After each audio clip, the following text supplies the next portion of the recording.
Толькі за 6 месяцев гэтага года спецыялісты ўправлення Дзяржаўнага камітэта судовых экспертыз Беларусі па Брэсцкай вобласці правялі ўжо 48 экспертыз па праверцы сапраўднасці розных грашовых сродкаў. Чарговы прыклад расійскія рублі, якія жыхары Столинскага района привезли з заробкаў. Мужчина 84 года рождения пришел в банк для обмена денежных купюр.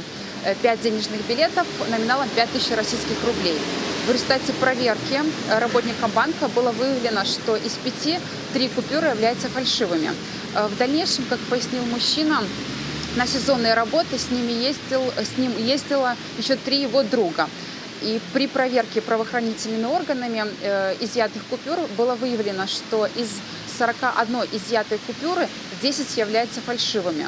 Общий номинал изъятых фальшивых купюр 50 000 российских рублей. Як паведамілі нам эксперты, 70% усіх фальшывак вырабляецца прымітыўным шляхам у хатніх умовах з дапамогай звычайнага камп'ютарнага абсталявання.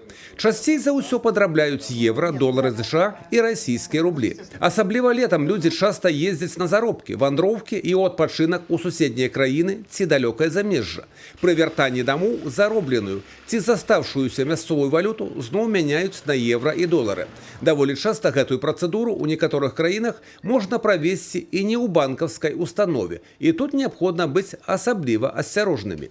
Нужно смотреть в первую очередь с обеих сторон, имеются ли следы давления. То есть зачастую злоумышленники, когда поделают эти купюры, они, поскольку технологически выполнить не могут, вот этот передача красочный слой, они просто продавливают на обратной стороне эти штрихи.